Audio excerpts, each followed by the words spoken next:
ZEE5 ಇರುವಾಗ ನೀವು ನಿಮ್ಮ ನೆಚ್ಚಿನ ಶೋಗಳನ್ನ ಎಂದಿಗೂ ಮಿಸ್ ಮಾಡಿಕೊಳ್ಳುವುದಿಲ್ಲ. ಅದು ಸಂಪೂರ್ಣ ಉಚಿತವಾಗಿ.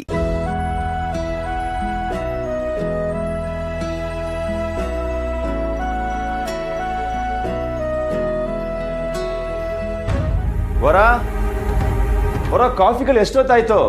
ಏನ್ ಮಾಡ್ತಿದ್ಯಾ ನೀನು? ಅತ್ತೆ ಟೀ. ಯಾಕಮ್ಮ, ಏನಾಗಿದೆ ನಿನ್ಗೆ? ಪಾಪ ಹುಡುಗ ಬೆಳಗ್ಗೆಯಿಂದ ಆಫೀಸಲ್ಲಿ ಕಷ್ಟಪಟ್ಟು ಕೆಲಸ ಮಾಡಿ ಸುಸ್ತಾಗಿ ಬಂದಿದ್ದಾನೆ. ತಲೆನೋವು, ಒಂದ್ ಲೋಟ ಕಾಫಿ ಕೊಡು ಅಂತ ಕೇಳ್ತಾ ಇದೆ ಮಗು. ನೀನ್ಯಾಕಮ್ಮ ನನಗ್ ಟೀ ತಂದು ಕೊಡ್ತಾ ಇದ್ಯಾ? ಅಲ್ಲ ಕಣಮ್ಮ, ಆ ಕಷ್ಟಪಟ್ಟು ದುಡಿಯೋ ಗಂಡನ್ ನೋಡಿದ್ರೆ ನಿನ್ಗೇನು ಅನ್ಸಲ್ವಾ? ಅಲ್ಲ, ಗಂಡನ್ ನೋಡ್ಕೊಳ್ಳೋದು ಹೀಗೆ ಏನಮ್ಮ? ವರ ಏನಿದೆಲ್ಲ? ಅಲ್ಲರೇ ಅತ್ತೆ ತಲೆನೋವು ಅಂತಿದ್ರು. ಏನಾಗಿದೆ ವರ ನಿನಗೆ? ತಲೆನೋವು ಒಂದಿದ್ ನಾನು, ಅಮ್ಮ ಅಲ್ಲ. ಅದು ಟೀ ಬೇಕು ತಲೆನೋವು ಅಂತ ಅತ್ತೆಯವರು ಹೇಳ್ತಾ ಇದ್ರು. ನಾನ್ ಯಾವಾಗಮ್ಮ ಹಂಗಂದೆ? ಅಯ್ಯೋ ಮಗನೇ, ನಾನ್ ತಲೆನೋವು ಅಂದಿದ್ದು ನನಗೆ ನಾನು ಕೇಳಿಸ್ತೇನೋ? ಇಲ್ಲ ಅಮ್ಮ. ಮತ್ತೆ ಯಾಕಪ್ಪ ನಿನ್ನ ಹೆಂಡತಿ ನನ್ನ ಮೇಲೆ ಸುಳ್ಳು ಹೇಳ್ತಾ ಇದ್ದಾಳೆ? ಅತ್ತೆ ನಾನ್ ಸುಳ್ಳು ಹೇಳ್ತಿದ್ದೀನ? ಮತ್ತೆ ನಾನ್ ಸುಳ್ಳು ಹೇಳ್ತಾ ಇದ್ದೀನ? ಅಯ್ಯೋ ಶಿವ ಶಿವ ಭಗವಂತ, ಇರ್ಲಿ ಬಿಡಮ್ಮ, ಇರ್ಲಿ ಬಿಡು. ನಿನ್ ಮಾತಿನ ಅರ್ಥ ನನಗ್ ಗೊತ್ತಾಯ್ತು. ಇನ್ಮೇಲೆ ನೀನ್ ಹೇಳಿದಕ್ಕೆಲ್ಲ ನಾನು ಅಂತ ತಲೆ ಆಡಿಸ್ಬೇಕು ಅಂತ ತಾನೇ ನೀನ್ ಇಷ್ಟೆಲ್ಲ ಮಾಡ್ತಾ ಇರೋದು? ಆಯ್ತು ಬಿಡಮ್ಮ, ಆಯ್ತು. ನೀನು ಗಂಡನ ಎದುರಿಗೆ ನೀನೇ ಒಳ್ಳೆಯವಳಾಗ್ಬಿಡು, ನಾನೇ ಕೆಟ್ಟವಳಾಗ್ಬಿಡ್ತೀನಿ. ಆಗ್ಲೇ ಪಿತೂರಿ ಶುರುವಾಯ್ತು ಮನೆಯಲ್ಲಿ. ನಡಿಲಿ ನಡಿಲಿ, ಏನೇನಾಗುತ್ತೋ ಆಗ್ಲಿ. ವರ ಏನಿದೆಲ್ಲ? ಆಫೀಸಲ್ಲಿ ತುಂಬಾ ಕೆಲಸ ಇತ್ತು, ಟೆನ್ಷನ್ ತಲೆ ಸಿಡ್ತಿತ್ತು. ಅದಕ್ಕೋಸ್ಕರ ಲೋಟ ಕಾಫಿ ಕೇಳ್ದೆ ನಾನು ನಿನಗೆ. ಅಷ್ಟಕ್ಕೆ ಇಷ್ಟೆಲ್ಲ ಆಗ್ಬೇಕಾ? ವರ ಸಾರಿ.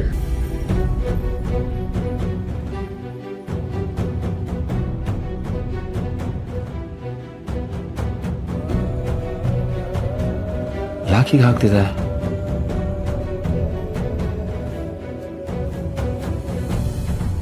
ಅಮ್ಮ ನಿಜವಾಗ್ಲೂ ತಲೆನೋವಂತ ಟೀ ಕೇಳಿದ್ರ?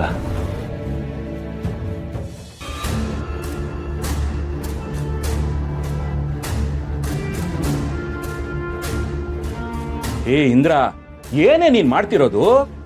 ಏನ್ರಿ, ನಾನೇನ್ ಮಾಡ್ತಾ ಇದ್ದೀನಿ? ನಾನು ಆಗ್ಲಿಂದ ನೋಡ್ತಾನೆ ಇದ್ದೀನಿ. ಗಂಡ ಹೆಂಡತಿ ಮಧ್ಯೆ ಹಿಚ್ ಹಚ್ಚಕ್ ಹೋಗ್ತಿದ್ಯಾ?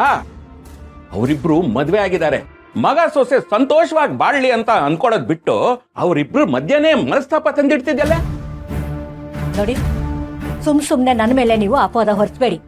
ನಾನು ಏನು ಮಾಡ್ತಾ ಇಲ್ಲ ಇಲ್ಲಿ. ನನ್ನ ಮಗನ್ನ ಚೆನ್ನಾಗಿ ನೋಡ್ಕೊಳ್ಳಿ ಅಂತ ಸೊಸೆಗೆ 2 ಮಾತು ಹೇಳಿದೆ ಅಷ್ಟೇ. ನನಗೆಲ್ಲ ಗೊತ್ತು ಕಣೆ ಇಂದ್ರ, ನನ್ನನ್ನೇನು ದಡ್ಡ ಅನ್ಕೋಬೇಡ. ಆ ವಿಶಾಲಮ್ಮ ಪದ್ಮನಾಭ ಅವರು ನಮ್ಮನ್ನ ನಂಬಿ ಅವ್ರ ಮನೆ ಹೆಣ್ಮಗಳನ್ನ ನಮ್ಮನೆಗೆ ತುಂಬಿಸ್ ಹೋಗಿದ್ದಾರೆ. ಅವ್ರ ನಂಬಿಕೆಗೆ ಧಕ್ಕೆ ತರಬೇಡ. ನಂಬಿಕೆನಾ ರೀ? ಅವರು ನಂಬಿಕೆ ದ್ರೋಹಿಗಳು ಕಣ್ರಿ. ಎಲ್ಲ ಸರಿ ಇದ್ದಿದ್ರೆ ಇಷ್ಟೊತ್ತಿಗೆ ನನ್ನ ಮಗಳು ಆ ಮನೆಯಲ್ಲಿ ಸೊಸೆ ಆಗಿರ್ತಿದ್ಲು. ಗೊತ್ತಿದ್ಯಾ ನಿಮ್ಗೆ? ಲೇ ಇಂದ್ರ, ಆಗೋಗಿದ್ದನ್ನ ಮತ್ತೆ ಮತ್ತೆ ಯಾಕೆ ಕೆದಕ್ತೀಯಾ? ನೀವೆಲ್ಲ ಒತ್ತಾಯ ಮಾಡಿತಾನೆ ಆ ಸುಬ್ಬನ್ ಒಪ್ಸಿದ್ದು. ಮನಸ್ಸಿಲ್ದೆ ನನ್ನ ಮಗಳು ಆ ಸುಬ್ಬನ್ ಮದ್ವೆ ಆಗಿದ್ದಿದ್ರೆ ಅವಳ ಸಂತೋಷನೂ ಹಾಳಾಗ್ತಿರ್ಲಿಲ್ವಾ? ಆಗೋದೆಲ್ಲ ಒಳ್ಳೇದಕ್ಕೆ ಕಣೆ ಇಂದ್ರ. ಎಲ್ಲಾನು ಮರ್ತು ಮಗ ಸೊಸೆ ಚೆನ್ನಾಗಿರೋಕ್ ಬಿಡು. ಇಲ್ಲ ಅಂದ್ರೆ ಏನ್ರಿ? ಏನಿಲ್ಲ ಅಂದ್ರೆ? ಆ ಶ್ರಾವಣಿ ಹಠಮಾರಿ ಹೆಣ್ಣು. ಅವಳು ಹೇಗ್ ಮಾತಾಡ್ತಾಳೆ ಅಂತ ನಿನ್ಗೆ ಗೊತ್ತಲ್ವಾ? ವರಲಕ್ಷ್ಮಿಗೆ ಏನಾದ್ರು ಆದ್ರೆ ಅವಳು ಸುಮ್ಮನಿರ್ತಾಳೆ ಅನ್ಕೊಂಡಿದ್ಯಾ?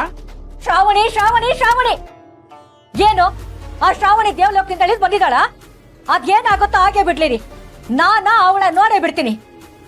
ನನ್ನ ಮಗನ್ ತಲೆ ಕೆಡಿಸಿ ಮದುವೆ ಮಾಡ್ತಿದ್ಲಲ್ಲ, ಇದನ್ನ ನಾನ್ ಹೇಗ್ ಸಹಿಸ್ಕೊಂಡಿದ್ನೋ ಹಾಗೆ ನನ್ನ ಕೋಪನು ಅವರೆಲ್ಲರೂ ಸಹಿಸ್ಕೋಬೇಕು. ನಾನಿರೋದೆ ಹೀಗೆ ರೀ, ನಾನು ಬದ್ಲಾಗಲ್ಲ. ಇದು ನನ್ನ ಮನೆ, ನನ್ನ ಮನೇಲಿ ನಾನು ಹೇಗಿರ್ಬೇಕೋ ಹಾಗೆ ಇರ್ತೀನಿ. ಅದ್ಯಾರು ಬಂದ್ ಅದೇನ್ ಮಾಡ್ತಾರೋ ನಾನು ನೋಡೇ ಬಿಡ್ತೀನಿ. ದೊಡ್ಡದಾಗ ಬಂದ್ಬಿಟ್ರು ಮಾತಾಡಕ್ಕೆ. ಇದು ನನ್ನ ಮನೆ ಅನ್ಕೊಂಡು ನಿನ್ ಮನೆ ನೆಮ್ಮದಿನ ನೀನೇ ಕಳಿತಿದ್ಯಲ್ಲ ಇಂದ್ರ. ಪಾಪ ವರಲಕ್ಷ್ಮಿ, ಅವಳು ಈ ಮನೆಗೆ ಬೆಳಕಾಗಿ ಬಂದಿರೋಳು. ಈ ಮನೆನ ಬೆಳಗ್ಬೇಕಾದವಳು. ಅವಳ ಕಣ್ಣಲ್ಲಿ ನೀರು ತರಿಸಿದ್ರೆ ನಮಗ್ ಒಳ್ಳೇದಾಗಲ್ವೇ?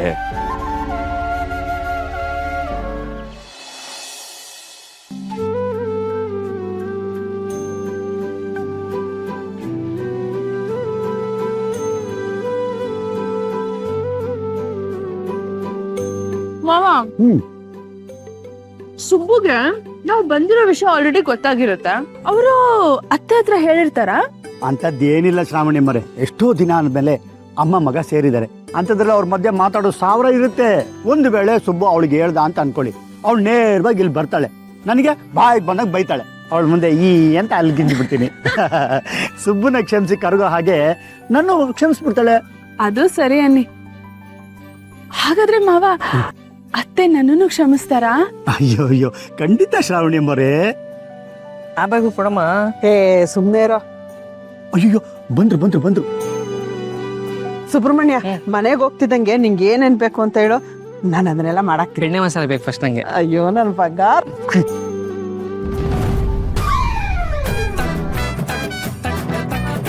ಇದೇನೋ ಸುಬ್ರಹ್ಮಣ್ಯ, ಅವರಿಬ್ರು ಯಾವಾಗ್ಲೂ ಬಂದ್ರು? ನನಗೂ ಸ್ವಲ್ಪ ಹೊತ್ತು ಮುಂಚೆನೆ ಗೊತ್ತಾಗಿದ್ದಮ್ಮ. ನಾನು ಕೇಳಿದ್ರೆ ಅಪ್ಪ ಬರಲ್ಲ ಅಂತ ಹೇಳಿದ್ರು, ನೋಡಿದ್ರೆ ಬಂದ್ಬಿಟ್ಟಿದಾರೆ. ನನಗೆ ನೀನಾಗ್ಲಿ ಅಪ್ಪ ಆಗ್ಲಿ ಮೇಡಮ್ ಆಗ್ಲಿ ನೀವು ಯಾರು ಬರ್ತೀರ ಅಂತಾನೂ ಗೊತ್ತಿರ್ಲಿಲ್ಲ. ನನಗೂ ಅಷ್ಟೇ, ನೀನ್ ಬರೋದು ಅವ್ರು ಬರೋದು ಯಾವ್ದು ಗೊತ್ತಿರ್ಲಿಲ್ಲ. ಇರ್ಲಿ, ಏನ್ ಮಾಡ್ತೀನಿ ಅಂತ ನೋಡ್ತಿರು. ಬಾ ರೀ. ಏನ್ರಿ ನನ್ನ ಹತ್ರ ಸುಳ್ಳು ಹೇಳಿ ಕಳ್ಸ್ಬಿಟ್ಟು ಸಾಲದಂತ ನನ್ ಮಗನ್ ಬೇರೆ ಹಿಂದೆ ಕಳ್ಸಿದ್ದೀರಾ, ಅದ್ರಲ್ಲಿ ನೀವು ಬೇರೆ ಬಂದಿದ್ದೀರಾ. ಅಲ್ಲಪ್ಪ, ನಾನು ಇಲ್ಲಿಗೆ ಬರ್ತೀನಿ ಅಂತ ಗೊತ್ತಿದ್ರು ಅಮ್ಮನೊಬ್ಳನ್ನೇ ಕಳ್ಸಿದ್ಯಲ್ಲ. ಏನಾದ್ರೂ ಹೆಚ್ಚು ಕಮ್ಮಿ ಆಗಿದ್ರೆ ಏನ್ ಮಾಡ್ಬೇಕಾಗಿತ್ತು? ನಿಮ್ಮ ಅಮ್ಮ ನನ್ನ ಬಯೋದಕ್ಕೆ ರಾಶಿ ರಾಶಿ ಇದೆ ಕಣೋ. ಇನ್ನು ಅವಳು ತಪ್ಸ್ಕೊಂಡು ಎಲ್ಲ ಹೋಗ್ತಾಳೆ. ಮಗನ್ ಮುದ್ ಮಾಡಕ್ಕಾದ್ರು ಗಂಡನ್ ಬಯಕಾದ್ರೂ ಅವಳು ನಮ್ಮನ್ ಬಿಟ್ಟು ಎಲ್ಲೂ ಹೋಗಲ್ಲ ಕಣೋ. ಆದ್ರೆ ಕುಕ್ಕೆ ಸುಬ್ರಹ್ಮಣ್ಯಕ್ ಬಂದು ನೀವಿಬ್ರು ಒಂದಾದ್ರಲ್ಲ, ಅದೇ ನಮಗ್ ಸಂತೋಷ. ಅಂದ್ರೆ ಅತ್ತೆಗೆ ಇನ್ನೂ ನನ್ನ ಮೇಲೆ ಕೋಪ ಕಮ್ಮಿ ಆಗಿಲ್ಲ. ಇರ್ಲಿ, ಪರವಾಗಿಲ್ಲ. ಅಮ್ಮ ಮಗನ್ನ ಒಂದ್ ಮಾಡಿರೋ ನನಗೆ ಅತ್ತೆ ಪ್ರೀತಿನ ಗಳಿಸ್ಕೊಳಕ್ಕಾಗಲ್ವಾ? ಕುಕ್ಕೆ ಸುಬ್ರಹ್ಮಣ್ಯನ್ ದಯೆ ಇದ್ರೆ ಸುಬ್ರಹ್ಮಣ್ಯನ್ ತಾಯಿನ ಹೋಲಿಸ್ಕೊಳ್ಳೋದೇನ್ ಕಷ್ಟ ಆಗಲ್ಲ. ಆದ್ರೂ ನೀವ್ ಹಿಂಗೆಲ್ಲ ಮಾಡಿದ್ದು ಸರಿ ಅನ್ಸ್ಲಿಲ್ಲ. ದೇವಸ್ಥಾನಕ್ ಬರೋದಕ್ಕೆ ನನ್ಗೆ ಎಷ್ಟು ಕಷ್ಟ ಆಯ್ತು ಗೊತ್ತಾ? ದಾರಿನೇ ಗೊತ್ತಾಗ್ಲಿಲ್ಲ. ಸಾಕು ಬಿಡೆ, ನಿನ್ನ ಒಬ್ಬಳನ್ನೇ ಕಳಿಸಿ ನಾವೇನಾದ್ರು ನೆಮ್ಮದಿಯಾಗಿ ಇರ್ತಿದ್ವನೇ?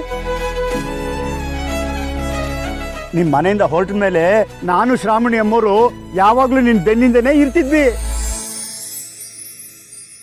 ಈಗ ಕೋಪದಲ್ಲಿ ಬುಸ್ ಬುಸ್ ಅನ್ನೋದ್ ಬಿಟ್ಟು ಬಸ್ ಹತ್ತು. ಅದ್ ಏನೇ ಮಾತಾಡೋದಾದ್ರು ಮನೇಲಿ ಮಾತಾಡ್ಕೊಳ್ಳೋಣ.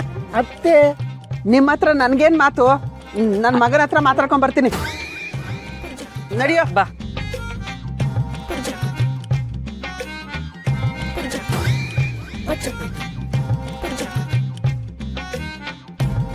ನೋಡಿದ್ರ ಶ್ರಾವಣಿ ಅಮ್ಮ, ಮಗನ್ ಕಂಡ್ರೆ ದೂರ ನಿಲ್ತಿದ್ದವಳು ಬೈತಿದ್ದವಳು ಈಗ ನನ್ನನ್ನೇ ತಳ್ಬಿಟ್ಟು ಹೋಗ್ತಾಳೆ. ZEE5 ಆಪ್ ಡೌನ್ಲೋಡ್ ಮಾಡಿ ಎಲ್ಲಾ ಸಂಚಿಕೆಗಳನ್ನು ಸಂಪೂರ್ಣ ಉಚಿತವಾಗಿ ನೋಡಿ.